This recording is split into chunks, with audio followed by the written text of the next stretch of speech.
So this would have been just used for further food preparation, warming stuff up before taking it to the dining room, which is right in there, and we'll see on the way back down actually. But Dr. William Gibson and his wife Susan started building the house in 1853, and it was finished in 1856, which 3 years kind of seems like a lot today, but really when you consider the size of the house and the fact that it would have been pretty much all hand tools, it is really actually amazing that it only took 3 years to build.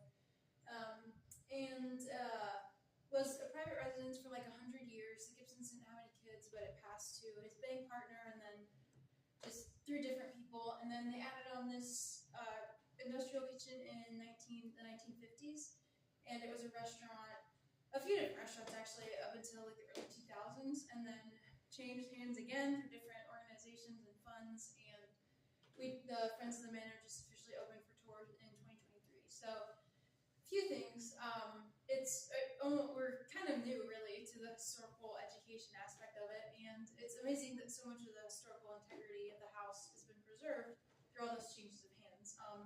Like the floors are all original. A lot of the woodwork, like obviously this has been painted, but the woodwork itself is the original woodwork, and the fireplaces. So there's a lot of really neat things to see, and really neat that it's been preserved. So. We're going to go through here into the little porch area, and if you want to take a seat, you can. I'm going to talk for a bit, but don't have to.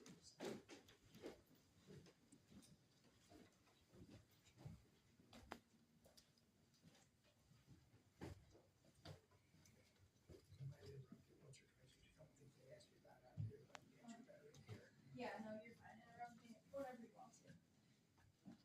Alrighty. So this room was originally a screened-in porch, and you can kind of see it on this picture. You can see it better on one of the other paintings. And they would have walled it in like the 60s or so. Pennsylvania was the first state to abolish slavery in 1780, which is only 4 years after the Declaration of Independence. And after that, slave states either decided whether they were going to allow slavery or abolish it, generally dividing, of course, North and South. And it kind of just did its, I don't want to say was chill, but it wasn't a federal issue so much until 1850 when Congress passed the Fugitive Slave Act.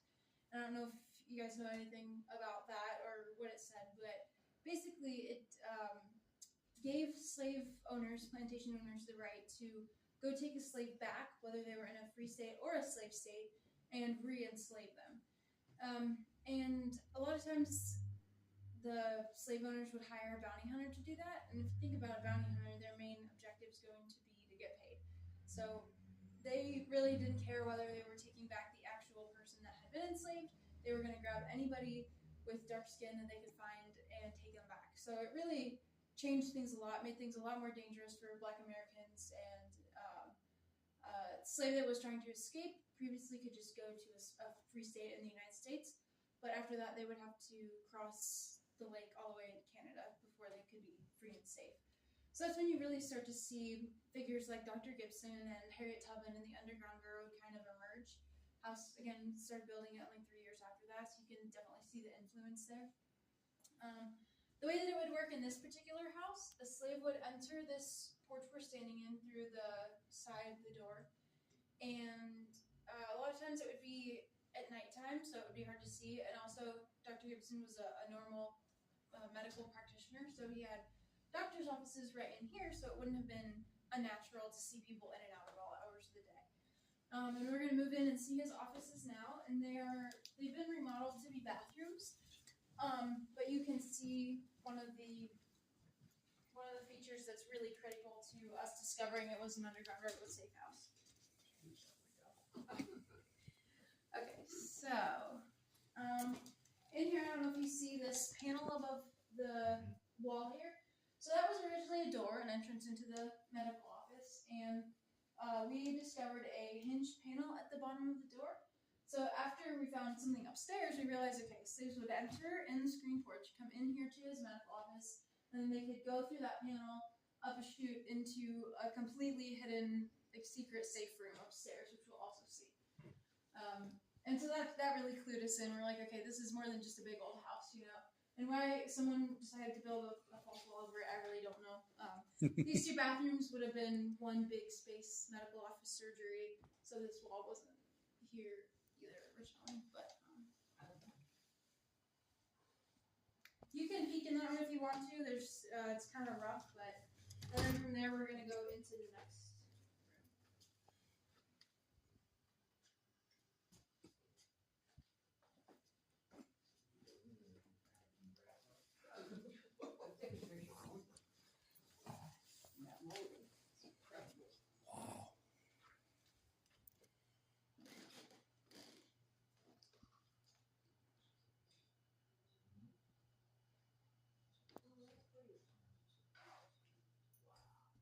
Fancier, so definitely pay attention to the different crown moldings in each room, the different floors in each room. And each window has those shutters on them, and for the most part, they're all still working. I'll show you here. They're really neat. I've never seen anything like it, but they just like fold back into the wall. Wow. Yeah. Oh And then, my word. and out over the window like that. So very, very cool feature there. So this room was just kind of an office, all-purpose office. Behind that first bookshelf here is another door, and you can see, if you look under the glass case, you can see the keyhole. So that was another door into the office. So it's like a secret passage. Well, the bookshelf wouldn't have been there originally. The bookshelf was added on later, but You got a lot of secret passageway, huh? it's pretty woodwork. We can see is thanks to her. Ooh, look at that staircase, man. Alright, so this room was the Gibsons' kind of parlor / entertaining room. So they would bring their, wealthy and distinguished guests in here. A lot of like this crown molding and the high ceilings and the tall doorways are definitely ways Dr. Gibson chose to accentuate and show off his wealth. That was just what she did back then, so it makes sense that this room is one of the fancier ones with all the interlock diamond floors and all of that. And then there's a picture here. You can see how the porch was a lot better than that photo in the porch. And then there's a sketch of Dr. Gibson here. And the tree directly outside that window is a big ginkgo tree. So Dr. Gibson traveled a lot during Reconstruction after the Civil War. Into you, sorry. And he actually brought that tree back as seed from Asia, planted it, and it has stood ever since. The leaves of the ginkgo tree have a lot of medicinal properties as well, so he would mix up powders and send them to patients. So. Nice. Background. I was born in Missouri. It was a slave state. Everyone who could afford a slave had one. They helped run the house with domestic work. It helped on the farms, helped farming, helped with the animals. I was quite familiar with the institution of slavery, didn't think much about it. In my boyhood days, I had no aversion to slavery. I was not aware that there was anything wrong about it. The local papers said nothing against it. The local pulpit taught us that God approved it, that it's in the Bible if you have any questions about it. I was able to settle my mind by reading the Bible and listening to about it in church. And, slavery was just a part of my life in Missouri when we grew up. I was a steamboat pilot on the Mississippi in 1858. I hoped to follow the river the rest of my days, die at the wheel when my mission was ended. But by and by, the Civil War came. A fellow by the name of Colonel Grant closed down the river. In fact, I was down in St. Louis, just finished up a run, and decided that everybody was discussing who was going to join the North, who was going to join the South, and what's going to happen. I thought, maybe a good time to go home. So I headed back up on the river as a passenger instead of a pilot. We got shot at. They wouldn't let us up the river. The river was closed. So that was the end of my occupation. My occupation was gone. The river was closed. I enlisted briefly in the Confederate militia unit, the American Rangers. Served for about 2 weeks. Unit disbanded. I deserted. The Confederacy fell without me. I hit west with my brother Orion and spent the entire war on the West Coast. Out west, it was all about gold and silver. Little interest in the Civil War. Everybody's trying to get rich on silver mines. I was a newspaper man. I started out as a typesetter when I was 12, 13 years old with my brother Orion. And one thing about working in the newspapers is says, you always had a job. Every little town had at least one or two newspapers, usually a Republican and a Democrat. And they all needed typesetters. So I could travel anywhere, get a job immediately, travel and have, you know. And then I did my first writing when some of the newspapers I was setting type for, let's get that straight. They'd leave a little blank, and I'd fill it in myself. I'd write something to put in there. So I was published when I was about 13 years old for the first time in a newspaper.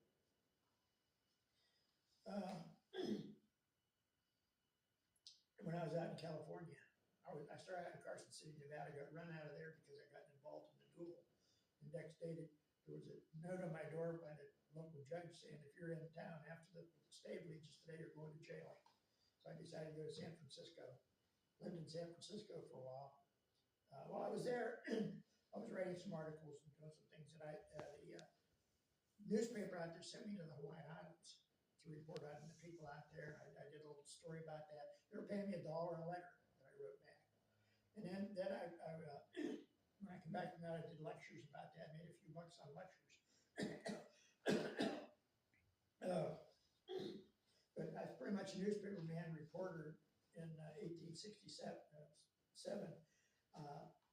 I was in California, and the newspaper sent me through the Isthmus of Panama to talk about that. They were talking about a canal there, and they wanted me to report on it. I reported on that one. By the time I got to New York from that trip, they were a cruise ship going. Since I was a newspaper man at that age, I was 32 years old. The San Francisco Alta newspaper funded a trip to the Mediterranean, a tour of Europe and the Middle East, Egypt, and the Holy Land. We set sail on the Quaker City on June 8, 1867. My travel logs were the basis of my book, Innocents Abroad, the new, my tobacco heart. I've got to quit smoking. Innocents Abroad was published in 1869. On this trip is where I met William Gibson. He was from Jamestown, PA. And I met Charles Langdon, Charles was from Elmira, New York. I also met Mary Fairbanks. Her husband had the Cleveland Herald, the Cleveland newspaper. And she wrote letters back to the Cleveland newspaper about the trip too. I was writing to a Philadelphia newspaper and a California newspaper.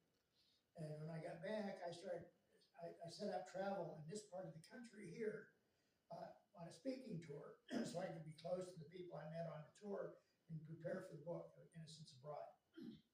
I was familiar with the area. I visited Jamestown on the, I was courting Libby. We got back in '67. I met the Langdons in New York, met Libby, decided I was going to marry her. So, once I saw her brother had a locket with her picture on it. He showed me on the trip. I told him I'm going to marry her. Love at first sight. And I did 2 years later. I began courting Libby from '67 to '71. So I was in this area doing speaking engagements. And I lectured in Cleveland November 17th. I had to be in Pittsburgh on the 19th. So, and this was a rail center, north, south, east, west. Jamestown was a perfect place to travel through when you're going somewhere around here. You go anywhere. In fact, the good doctor here, he actually built his own spur of the railroad. He owned one of the railroads in the bank. He built a spur of the railroad to Franklin so that they could bring oil down here when they developed the oil wells in Titusville, I'm sorry. I'm getting old, can't remember the things, barely remember the things that happened, but a lot of the things that didn't. So Gibson flooded our relationship. His wife thought I was bad influence on him, I guess. I was 32, he was like 50. And after dinner on the ship, the women would go on to the parlor and do their thing, talking and knitting and all that stuff. And the men would, of course, go to the bar and swear and cheat and steal and argue with each other. So, and any place we could play pool, or billiards, loved billiards. And so she thought I was corrupting her husband, and I probably was. After the publication of Innocents Abroad, after the book, Dr. Gibson showed a certain coldness toward me. I was very sarcastic about him in the book. Anytime in Innocents Abroad you hear about the doctor, there were 2 doctors on the boat, and there was one of them I talked about, and it was pretty sarcastic. And when he got the book, That's when we quit talking to each other. He still flaunted my relationship that he knew me, but he didn't want anything to do with me. We were at the speaking engagement down here in Sharon, Pennsylvania, at a dinner, and we were put a cold towel over the whole dinner because we didn't speak to each other the whole night. Oh well. I married Libby in 1871. We lived in Buffalo, New York from 1871 to 70. Guys, married a rich woman. Let me tell you. Her daddy bought me a house in Buffalo, New York, and half interest in a newspaper. Not bad for a wedding present for some poor drunk from California. Worked out pretty good. So we married. I didn't think much about slavery then. I was still born in Mississippi, knew about slavery and all that. But when I married Livy, her family was really related to the conservative group, the abolitionists. I began to write Huckleberry Finn immediately after Tom Sawyer in 1876, and found it difficult to finish because as I became more conservative and more of a social critic, I had trouble figuring out what to do with Huck. I was just going to let him take him away and put him in jail. And then I decided, maybe I better not. By then I was an abolitionist. I wrote Life on the Mississippi and Prudence and Poplar while I was there. We went to, we lived in Hartford. I met abolitionists. Hartford was an abolitionist center. Well, even Libby's dad, Langdon, he was an avid abolitionist. They're very, very Christian, very, very religious, and and that's where most of the abolitionists were very, very religious. And actually, in Connecticut, my neighbor was Harriet Beecher Snow, and she wrote Uncle Tom's Cabin. So she was one of the first really strong abolitionists, well known. Frederick Douglass, he was an escaped slave that became quite. In fact, Langdon, my wife's dad, helped start Frederick Douglass in business. So he was a very staunch abolitionist, do everything he can to help slavery. Met William Dean Howells was an editor in a paper in New York, and he was very, very abolitionist. So by the time I finished Tom Sawyer, I was writing more about social criticism. It showed in Huckleberry Finn the influence of my relationship with Jim and my realization that he was a person. He loved his family just as I love mine. He wasn't an animal being purchased. Here he's escaping slavery so he could get a job and buy his wife and kids back. That was horrible. I didn't like that at all. That's where things really changed. I did my greatest work from 1874 to 1891. I spent 20 summers near Elmira at Quarry Farms outside of Elmira. Wrote numerous novels. Never returned to Jamestown area until Dr. Gibson and I parted company in a dinner in Sharon. I moved to Europe in 1891. I built a big, beautiful mansion in Connecticut, and I couldn't afford to keep it. I had it was costing me about $30,000 to $40,000 a month just maintenance. So it was pretty expensive. So we moved. When the Depression came, General Grant, I did Grant's memoirs for him in my book. That's Webster Publishing. And General Grant, when he finished being president, he was broke. He didn't have a pot to piss in. He got caught in a pyramid scam and lost all his money. So they didn't have enough money to bury him. And I finally convinced him and his son to let me do his book. It was published 2 weeks before he died. By the time I was done with the book, I made $1 million for both his wife and for me. And she was able to bury him in honor, and we both lived happily ever after, I guess, would be the best thing. I moved to Europe in 91 to live less expensively due to the economic situation in the United States, then returned in 1900. So I lived in Europe for 10 years. I visited Elmira, New York occasionally to visit my family buried there at Woodlawn Cemetery. Libby, my wife, died in 1904. My children, my son Langdon, my daughter Susie, are interned there. I expect to be next. Carol and Jean just died last Christmas. That was really sad. She was epileptic. And the housekeeper found her in the tub Christmas Eve morning. And she had drowned in a seizure. That was very sad. A lot of depressive things in my life. So, back here in Jamestown again, visit with you. few folks. I was surprised at the changes in Jamestown since my last visit. The Jamestown Savings Bank that the good doctor founded closed its doors in 1885. He died in 1887, so things were going real good for him by then. She'll tell you more about him on your tour, right? You talk a lot about Dr. Gibson. The old grist mill on the other side of the river burnt down 3 times between 1880 and 1902, the last time they never even fixed it. A fire in 1887 burned down both sides of Liberty Street. The only place saved was this house, because it was separate on this block all by itself. All the other buildings were wooden and they were side by side. So the fire spread very, very rapidly. So that saved this building for posterity. Wow. I hardly recognized the place when I got back. It's really changed. Well, I'm glad to see the Gibson estate is being taken care of. It's available to the community again. You're examples of that. He and Susan were very wealthy and contributed to the growth and development of the Jamestown area. The Gibsons had no children and did not get passed through the family. The property went to his bank manager, and he owned it for about 20 or 30 years, and then it was swooped out from various ownerships. Thankfully, this beautiful building has been preserved. You notice his ornate floors, aren't these awesome? Can you imagine doing that today?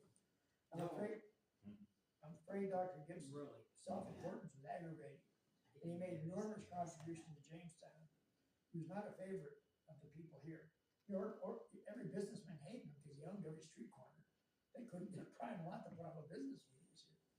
But, he died, and we were really worried the place was still here.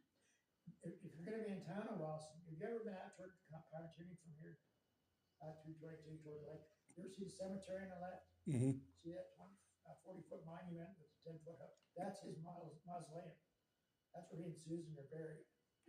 My daughter was really impressed with that. She thought that was wonderful. She decided to do that for me in Elmira, New York. She put my gravesite will be decorated with a 2 Phantom marker like that. She thought that would just catch me out. Can't wait to die to see what it looks like. And do you know why it's 2 Phantoms? You know what 2 Phantoms is? Any idea? Oh, wow. Well, when I was on the river, as a pilot on the river, they had people that dropped these lead balls down to check the depth of the water. And 2 Phantoms was 12 feet actually, 6 foot of Phantom was 12 to 15 feet, and that was safe for a boat to go. So they'd be on the bow of the boat dropping their weight. And 1 Phantom, or 3 Phantoms, 4 Phantoms, 2, and got down to 2 Phantoms would be Mark Twain. 2 is Twain, Mark, and that's as shallow as you could go. So when I wrote one of the articles I wrote out in, it was in Nevada, maybe in San Francisco, I signed it Mark Twain, and that kind of stuff. Well, there's another story too that I'm not too proud of. A lot of people think that I'm not probably right. That Mark Twain was my beer tap in San Francisco. Have any questions? I appreciate you people coming and supporting the Manor. It's an awesome place. I think you'll find before you're done. I'm glad you can come. Glad you joined us. I'm glad we can keep the doors open. And natural to see in most homes of the period. And then also, Thank they did have nieces and nephews that probably would have stayed with them. And the servants' living quarters are right back here. So if you had a patient that needed like 24/7 care, it would have been easy access for the servants to be able to care for them. And this was one of the rooms that was made as living space when it was apartments. So obviously, like the ceiling has been redone, but Right. tiny little closet.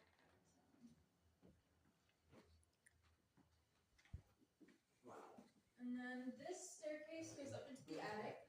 So the female servants would sleep in the attic, and the male servants would sleep in the carriage house. And this is kind of it would have been a congregating space for them, either after the day or maybe to eat, take breaks or whatever. And obviously, this is quite plain compared to the rest of the house. So the servants probably would have been treated and paid well. They were loyal to Dr. Gibson. They didn't spread the word about his involvement in the Underground Railroad, but they were definitely still seen as a lower social class, for sure.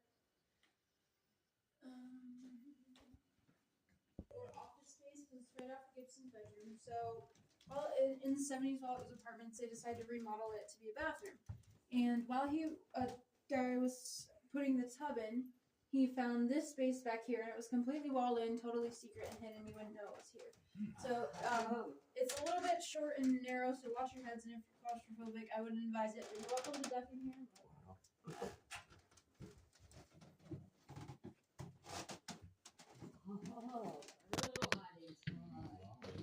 So yeah, over there, diagonally from me, Frank is ain't where it. they would come up from his medical offices through that panel in the door, up that chute, and then come into here. What is this? So this would be like a safe room. Safe room, like hiding spot for a slave. And this would not have been a long-term spot. The Underground Railroad is really a perfect name for it, because if you think on a rail train, you're going to your destination, any stops on the way are going to be brief. So this would have been maybe overnight if they needed to rest, somewhere to hide them if there was a bounty hunter or someone dangerous in the area.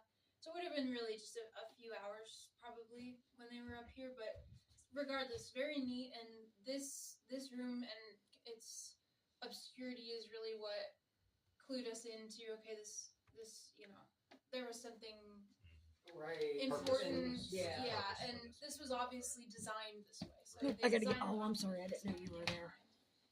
I'm sorry. And from here we're gonna go I'm back, getting a little like, closer into the for other I gotta half get of out. the room and down. So this was the Gibson's bedroom, and of course this room is pretty plain too, which they would have had guests in here. There was no reason to showcase how wealthy they were, really. But this medical bag is similar, not the exact one, but similar to what Dr. Gibson would have carried, and he traveled to like 3 or 4 counties by horse and buggy to make house calls. So you would need a huge bag, because that would have been an all-day affair, I'm sure. And that rocker right behind you is one of the pieces that it was Mrs. Gibson's rocker. Yeah.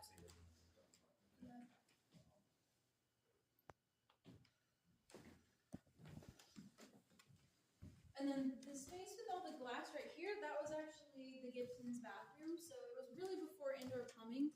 Wouldn't have had toilets or sinks. But there was a copper tub in here and a water reservoir above it with piping that ran down. And then the servants would have heated buckets of hot water so it wasn't freezing cold, of course. And That's how the bathroom at Lisbon Street was. glass P. These are all original to the 1850s as well. These are? Mm-hmm. Oh, wow. That's pricey. Really? We going upstairs? Yep.